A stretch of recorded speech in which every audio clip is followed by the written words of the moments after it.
नमस्कार दोस्तों, स्वागत है आप सभी का एक बार फिर से आपके अपने प्लेटफॉर्म पर, जहां पर आज हम लोग डिस्कशन करने वाले हैं एक और बेहतरीन क्लास में कुछ इंपॉर्टेंट चीज़ों को। अच्छा, मैं आपको बता देता हूं कि एक्चुअली क्या है कि हम लोग जो है अभी पटना में दो दिन हम लोग रहेंगे। 19 तारीख को, 18 तारीख को, 19 तारीख और 20 तारीख को पटना एक इवेंट हम लोगों ने किया है आप सभी के लिए। तो अभी 2 से 3 दिन आपको जो है रिकॉर्डेड क्लासेस मिलेंगी मेरी। आफ्टर दैट 22 तारीख से हम लोग लाइव क्लासेस कंटिन्यू करेंगे। लेकिन आप लोगों का टाइम खराब ना हो, इधर टू द पॉइंट हम लोग जो है कुछ रिकॉर्डेड क्लासेस में कुछ क्वेश्चंस की प्रैक्टिस और कुछ इंपॉर्टेंट थ्योरीज को हम लोग यहाँ पर डिस्कस करने वाले हैं। सो आई होप आप सभी लोग कोऑपरेट करेंगे इस चीज़ को। तो चलिएगा, मैं स्टार्ट करता हूँ अपने आज के सेशन को। देखो, हम इसमें जो है बात कर रहे हैं एनसीईआरटी मैथमेटिक्स की। तो माता का नाम लेके शुरुआत करेंगे अपने आज के इस इंपॉर्टेंट सेशन को। ये हमारे टेलीग्राम का क्यूआर कोड है, इसको स्कैन करके आप ज्वाइन कर लेंगे तो डेली क्लासेस की नोटिफिकेशन आपको यहाँ पर मिलती रहेंगी। तो चलिएगा शुरुआत करते हैं। देखो, जैसा कि आप सारे लोग जानते हैं कि आपके सीटीईटी के एग्जामिनेशन में ना बहुत सारी थ्योरी से रिलेटेड क्वेश्चंस पूछे जाते हैं। तो आज के इस वीडियो में मैं आपको कुछ ऐसी थ्योरीज के बारे में बताऊंगा जहां से आपके एग्जामिनेशन में क्वेश्चंस पूछे जाते हैं। तो आइए चलिए, सबसे पहले एक थ्योरी आती है जो आती है डिनीज प्रिंसिपल के नाम से। यहां से आपके पेपर में क्वेश्चंस बनते हैं और किस तरीके के क्वेश्चंस बनते हैं वो भी आपको दिखाऊंगा। प्रीवियस ईयर में क्या पूछा गया है वो भी मैं आपको दिखाने वाला हूं। चलिएगा, जरा ध्यान से देखिएगा। तो जोल्टन डिनीज जो थे ये शुरुआती क्षेत्र में ही आए थे जब गणित का विकास हो रहा था। तो इन्होंने जो है किस तरीके से बच्चे को गणित सिखाया जाए कि इनकी जो क्षमताएं हैं वो अच्छे से विकसित हों, बच्चे को गणित अच्छे से समझ में आ जाए। तो ये इन्होंने बताया। अब इन्होंने क्या बताया इसमें कि बच्चे को अगर आप खेल के थ्रू सिखाएं, है ना, मैनुपुलेटिव टूल या फिर जोड़ तोड़ उपकरण के थ्रू सिखाएं, तो बच्चे कम उम्र में या कम समय में ज्यादा जटिल या कठिन कंसेप्ट को सीख सकते हैं। तो इन्होंने ये बताया। तो बेसिकली ये क्या था, इन्होंने सीखने के लिए कुछ 4 प्रमुख सिद्धांतों को दिया। पहला सिद्धांत था गतिशीलता का सिद्धांत, जिसको बोलते हैं डायनामिक प्रिंसिपल। दूसरा था अवधारणात्मक परिवर्तनशीलता, जिसको परसेप्चुअल वेरिएबिलिटी बोलते हैं। तीसरा था गणितीय परिवर्तनशीलता सिद्धांत यानी मैथमेटिकल वेरिएबिलिटी प्रिंसिपल। चौथा था आपका रचनात्मक सिद्धांत या कंस्ट्रक्टिविटी प्रिंसिपल। तो इन चारों का ना ऑर्डर पेपर में पूछा गया है ना। चारों का ऑर्डर किस ऑर्डर में आते हैं, ये कौन सा पहले आता है कौन सा बाद में आता है, क्रम में पूछे गए हैं आपके ये। तो इस तरीके से क्वेश्चन बना है। पहले इनको चारों को एक बार समझ लेते हैं कि ये होते क्या है। तो जोल्टन पॉल डिनीज जो थे गणित शिक्षण और अधिगम दोनों की सन्निहित अवधारणा के शुरुआती प्रतिनिधियों में से एक थे। हंगेरियन गणितज्ञ थे और शिक्षा मनोवैज्ञानिक। जोल्टन डिनीज का मानना था कि जोड़ तोड़ और खेल कहानियों का उपयोग अगर किया जाए तो प्राथमिक आयु वर्ग के बच्चों को गणितीय संरचनाओं को प्रभावी ढंग से सिखाया जा सकता है। मतलब कि इफेक्टिवली बच्चे को सिखा सकते हैं अगर हम कहानियों का, खेल का, इन सभी का प्रयोग करके बच्चे को बताएं। तो इन्होंने जो 4 सिद्धांत दिए, इन चारों सिद्धांत का मतलब क्या था। सबसे पहला सिद्धांत था इनका गतिशीलता का सिद्धांत, जिसको हम बोलते हैं डायनामिक प्रिंसिपल। तो इसमें क्या होता है, अधिगम जो होती है, जो टीचिंग लर्निंग होती है, उसको अधिगम बोलते हैं। तो अधिगम जो है एक सक्रिय प्रक्रिया होती है जिसमें छात्रों को अंतःक्रिया करने के लिए अवसर प्रदान करने की आवश्यकता होती है। अधिगम कैसी है, एक सक्रिय प्रक्रिया होती है, एक कॉन्टिन्यूअस प्रोसेस होती है टीचिंग लर्निंग वाली। तो इसमें हमें क्या करना होता है कि बच्चे को ना एक्सपीरियंस प्रोवाइड करने होते हैं, अनुभव प्रोवाइड करने होते हैं, अपॉर्चुनिटी प्रोवाइड करनी होती है सीखने की। ठीक है। उनका कहना था कि एक अवधारणा को समझने में सक्षम होने के लिए 3 आवश्यक चरण होते हैं। जब बच्चा कोई भी अवधारणा को समझता है, कोई भी कंसेप्ट को समझता है, तो 3 इंपॉर्टेंट स्टेप वो फॉलो करता है। सबसे पहले आपका होता है खेल चरण। ये खेल चरण होना चाहिए कि बच्चे को पहले उस कंसेप्ट को, किसी भी चीज को खेल के थ्रू सिखाना जाना चाहिए।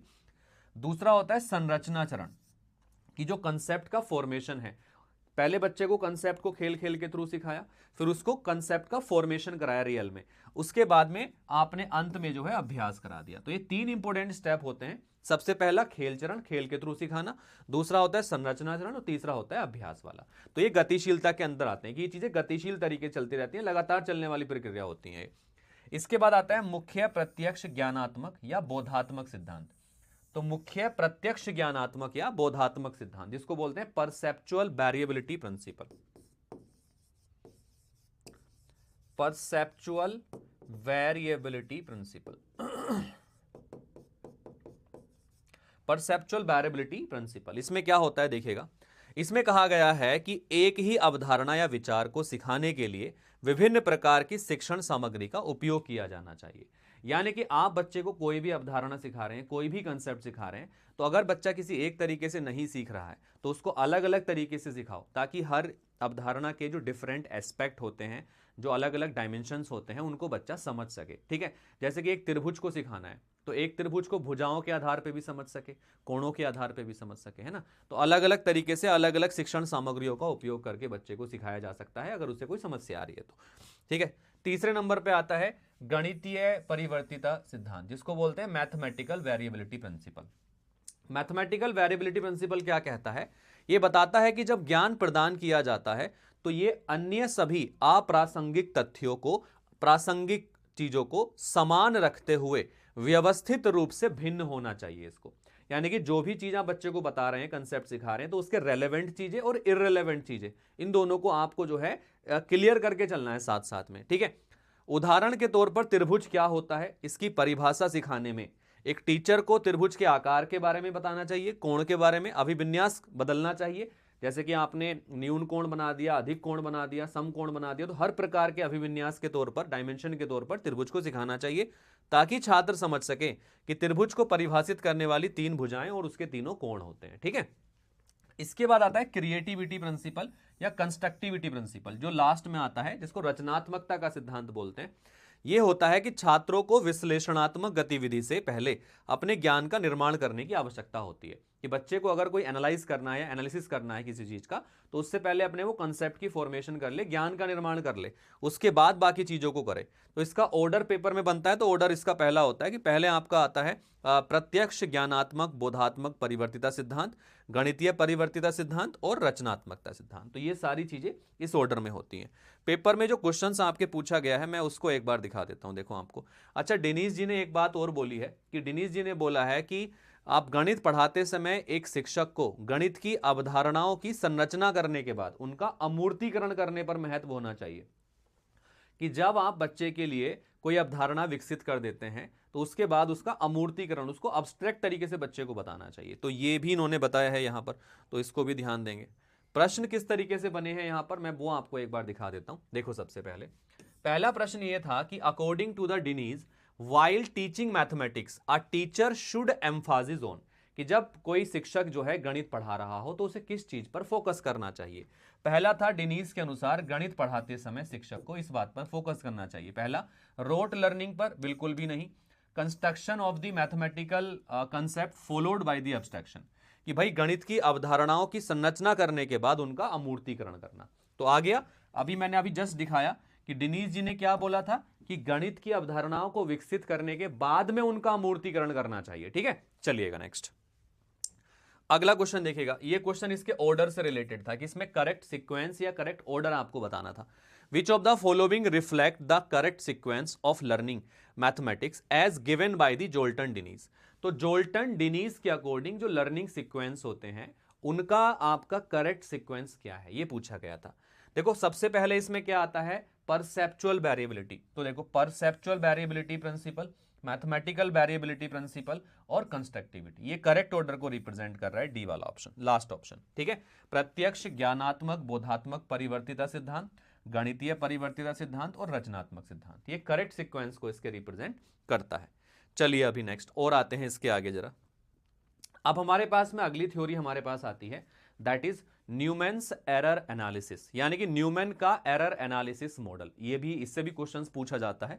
शॉर्ट में इसका नाम होता है NEA, शॉर्ट में इसको NEA बोल देते हैं। ठीक है, जिसका नाम होता है N मतलब न्यूमैन, E मतलब एरर, A मतलब एनालिसिस। तो न्यूमैन का एरर एनालिसिस मॉडल ये होता है आपका।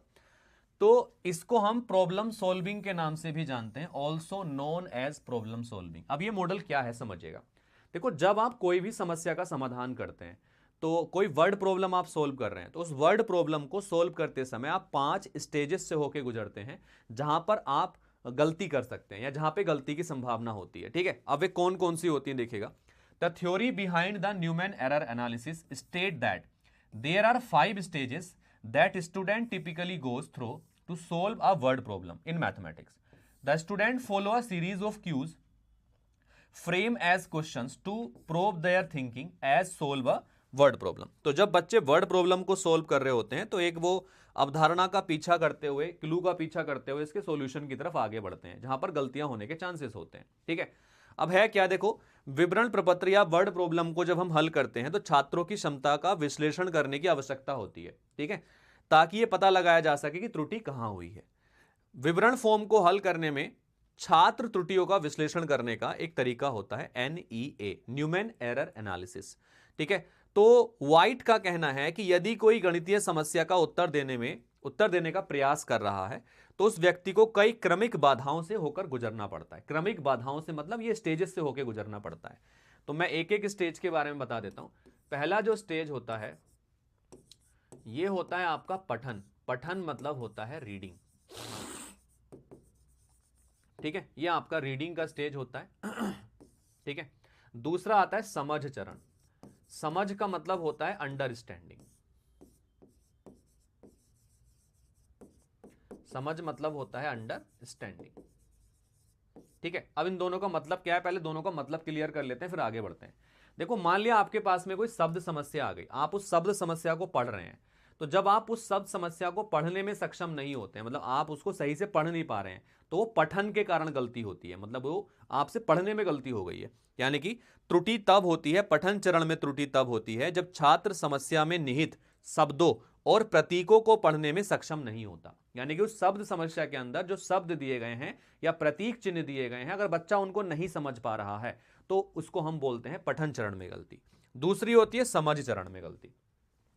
जो क्वेश्चन दिया गया था बच्चे ने अच्छे तरीके से पढ़ लिया, कोई दिक्कत नहीं आई, लेकिन प्रश्न को पढ़ने के बाद जो चीज उसको समझ में आनी चाहिए थी वो समझ में नहीं आई।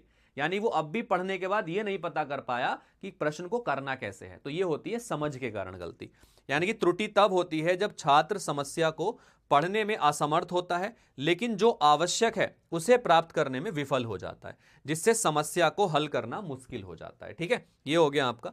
इसके बाद आता है तीसरा, आता है परिवर्तन चरण, जिसको बोलते हैं ट्रांसफॉर्मेशन। ट्रांसफॉर्मेशन, अब इसमें क्या होता है देखिएगा, ट्रांसफॉर्मेशन को हम लोग किस तरीके से डिफाइन करते हैं।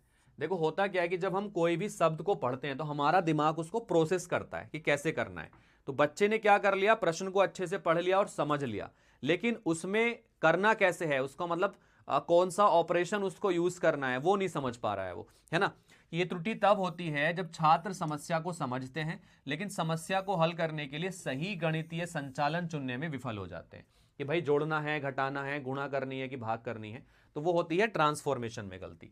फिर आती है प्रक्रिया चरण। प्रक्रिया चरण होता है प्रोसेस स्किल, इसको इंग्लिश में बोलते हैं प्रोसेस स्किल। प्रोसेस स्किल गलती कब होती है कि बच्चे ने प्रश्न को समझ लिया, है ना, बच्चे ने प्रश्न का ट्रांसफॉर्मेशन भी कर लिया कि कौन सा ऑपरेशन लगेगा, जोड़ना, घटाना, गुणा, भाग, वो भी पता लग गया, लेकिन अब बच्चे ने कैलकुलेशन में गलती कर दी, क्वेश्चन को सोल्व करते समय प्रोसेस में गलती कर दी। गणितीय कार्य विधियों का निष्पादन करना, यानी कौशल त्रुटि तब होती है जब छात्र समस्या को हल करने में सही संचालन चुनने में सक्षम होते हैं लेकिन सही प्रक्रिया के अनुसार इसमें भाग नहीं ले पाते, या तो कोई ऑर्डर गलत कर देंगे या कैलकुलेशन में गलती कर देंगे। तो वो होती है न्यूमैन एरर एनालिसिस के अंदर प्रोसेस चरण में गलती। लास्ट होता है एनकोडिंग करना। एनकोडिंग का मतलब होता है उत्तर को प्रतिपादित करना, आंसर लिखना, कि जब बच्चा सब कुछ कर लेता है लेकिन आंसर गलत लिख देता है तो वो एनकोडिंग में गलती होती है। ठीक है, ये लास्ट गलती होती है एनकोडिंग में। तो ये टोटल इसके 5 चरण हैं। इनका ऑर्डर भी आपसे पूछता है पेपर में, ऑर्डर भी पूछा गया है इनका। ठीक है, अब किस तरीके से क्वेश्चन बना है वो देख लो। तो इस तरीके से पेपर में क्वेश्चन पूछा जाता है, आपको कुछ स्टेटमेंट दे देगा, न्यूमैन के अकॉर्डिंग इनका सही क्रम क्या होगा वो आपको बताना पड़ेगा। जैसे कि न्यूमैन के त्रुटि विश्लेषण के 5 नियम हैं, यादृच्छिक ऑर्डर में दिए गए हैं, इनका सही ऑर्डर क्या होगा। सबसे पहला है प्रश्न को समझना, गणितीय चिन्हों में रूपांतरण करना, प्रश्न को पढ़ना, उत्तर को प्रतिपादित करना, गणित कार्य विधियों का निष्पादन करना। सबसे पहले क्या आता है, पढ़ना, कि बच्चा गलती कहां करता है, पढ़ने में, प्रश्न को पढ़ने में गलती कर सकता है। तो सबसे पहले सी आ जाएगा। पढ़ने के बाद में आता है आपके पास में प्रश्न को समझना, अंडरस्टैंडिंग, ये आ गया, यानी कि सी के बाद में ए आ जाएगा। समझने के बाद आता है ट्रांसफॉर्मेशन, कि कौन से चिन्हों का प्रयोग करना है, गणितीय चिन्हों का रूपांतरण, ये वाला आ गया, बी वाला आ गया आपका। इसके बाद में आ जाता है प्रोसेस स्किल, यानी कि कार्य विधियों का निष्पादन करना, ई। फिर लास्ट में आ जाता है उत्तर का प्रतिपादन करना, डी। तो CABED इसका सही ऑर्डर निकल के आ जाता है। ठीक है, CABED option number B correct answer बन जाता है। तो इस तरीके का प्रश्न पेपर में पूछा गया है आपसे, जिसको आप इजीली यहां पे आंसर कर सकते हैं। मतलब इस तरीके के ही क्वेश्चन बनते हैं इससे आपके। एक और क्वेश्चन देख लो, इसी क्वेश्चन को रिपीट करके अलग तरीके से दिया गया पेपर में। फिर न्यूमैन के अनुसार विद्यार्थी शब्द समस्या या इबारती सवाल को हल करने में सक्षम होते हैं, लेकिन वो 5 स्तरों को पूरा करें। ये 5 स्तर कौन से होते हैं, सही ऑर्डर बताइए। तो सबसे पहले क्या आएगा, प्रश्न को पढ़ना। पढ़ना कहां लिख रहा है, पढ़ने में सक्षम होना चाहिए, तो बी सबसे पहले आएगा आपका। देखो इसमें ए से स्टार्ट है तो ये कैंसिल हो गया, इसमें दोनों में तीनों में बी से स्टार्ट। अगला क्या है, समझना, तो बी के बाद क्या आएगा, ए। इसमें बी के बाद क्या दिया गया है, डी, तो ये कैंसिल हो गया आपका। ठीक है, अब देखिए आवश्यक गणितीय संक्रियाओं को करना, गणितीय मांग के अनुसार समस्या का अनुवाद करना, ट्रांसफॉर्मेशन, तो फिर आएगा डी, तो ये आ गया BAD। तो BAD कौन सा दिया है, ये BAC है, ये कैंसिल हो गया, तो डी वाला ऑप्शन सही हो जाता है। बस हो गया क्वेश्चन आपका, लीजिए। तो इस तरीके से ऐसे क्वेश्चन के सॉल्यूशन कर सकते हैं आप। ठीक है भाई, चलिएगा। तो ये हमारा आज का सेशन था। आप में से जितने भी दोस्त ऐसे हैं जो CTET के पेड कोर्सेज के थ्रू तैयारी करना चाहते हैं, हमारा आरंभ बैच स्टार्ट हो गया है। ये मेरा नंबर है, आप इस नंबर पे मुझे मैसेज कर सकते हैं, मैं आपकी हेल्प कर दूंगा डिस्काउंटेड प्राइस पे कोर्स को परचेज करने के लिए। अदरवाइज आप मुझे मैसेज नहीं करना चाहते हैं तो आप अपने आप से भी कोर्स परचेज कर सकते हैं, बस आपको कमल कोड का यूज यहां पर करना पड़ेगा। ठीक है, चलिएगा, तो मिलते हैं फिर आपसे आगे अगली वीडियो में। तब तक के लिए all the best and take care. Thank you, stay connected with CTET text book. Thank you and bye bye. Thank you.